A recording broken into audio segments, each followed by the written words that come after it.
কল্পনা করো এমন এক পৃথিবী যেখানে প্রতিটা সূর্যোদয় মানে এক একটি নিষ্পাপ মেয়ের জীবনের অবসান। পুরো সাম্রাজ্য কাঁপছে শুধুমাত্র এক ব্যক্তির নিষ্ঠুরতার কারণে। আজ আমরা ইতিহাসের এক রহস্যময় মহাকাব্য সহস্র এক আরব্য রজনী নিয়ে আলোচনা করব। পারস্যের সম্রাট শাহরিয়ার। জনগণও তাকে ভালোবাসতো, সেও নিজেও তাকে ভালোবাসতো, তার বউও তাকে ভালোবাসতো। সে গেছিল বাইরে, মানে বিদেশে না, ঘরের বাইরে, প্রাসাদের বাইরে।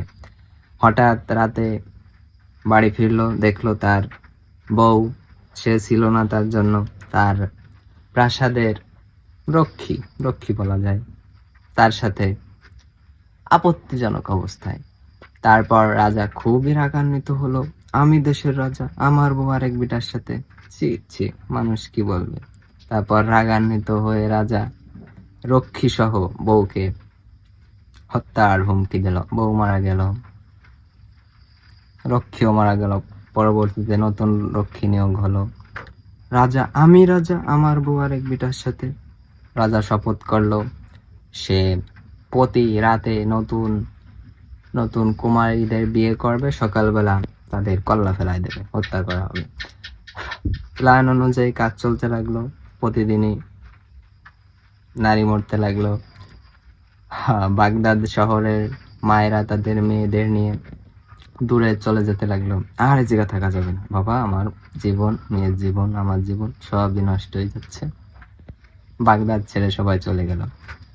কিন্তু শাহরিয়ার, রাজা শাহরিয়ারের মন্ত্রীর মেয়ে শাহরাজাদ, সে বলল, বাবা আমি ওই রাজাকে বিয়ে করব। মন্ত্রী বলে, না মা, তুমি তুমি এটা করতে পারো না, আমি আমার মেয়েকে হারাতে চাই না।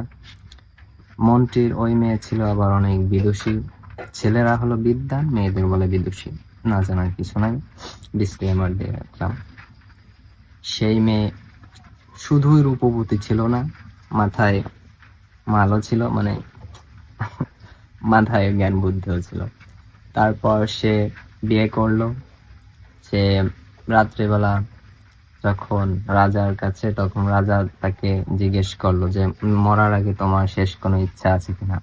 সে বলল, আমি আমার ছোট বোনকে গল্প শোনাতে চাই। সেই গল্প শোনানোর ব্যবস্থা করা হলো, ছোট বোনকে আনা হলো। এখন রাজাও সেই গল্প শুনতেছে। গল্প এতই ভালো ছিল যে রাজা গল্প শুনতে শুনতে ভোরের আলো ফুটে গেছে। এখন জল্লাদ কিন্তু রেডি কল্লা ফেলানোর জন্য। ভোর হয়ে গেছে, সূর্য উদয় হয়ে গেছে। এখন রানী, মানে বর্তমান যে রাজার রানী, সে বলতেছে, হুজুর সকাল তো হয়ে গেছে, পরবর্তী গল্প শোনার জন্য আরেক রাত আমাকে বাঁচিয়ে রাখতে হবে। কারণ রাজা চাচ্ছিল যে গল্পটা বলুক। কারণ একটা সার্থক বাক্যের 3টা গুণ থাকে: আকাঙ্ক্ষা, আসক্তি, যোগ্যতা। এখানে আকাঙ্ক্ষার অভাব। আমি তোমাকে ড্যাশ অনেক কিছু হতে পারে, ঘৃণা করি, ভালোবাসি, অনেক কিছু। সেই গল্পের আকাঙ্ক্ষার কারণে শাহরাজাদ, মানে বর্তমান মন্ত্রীর মেয়ে এবং শাহরিয়ারের নবাব, পারস্যের সম্রাট শাহরিয়ারের স্ত্রী, আরেক রাত বেঁচে গেল। কি বলেছিল সেটা জানতে হলে পরবর্তী এপিসোডের জন্য অপেক্ষা করুন। না অপেক্ষা করলে বলার কিছুই নেই।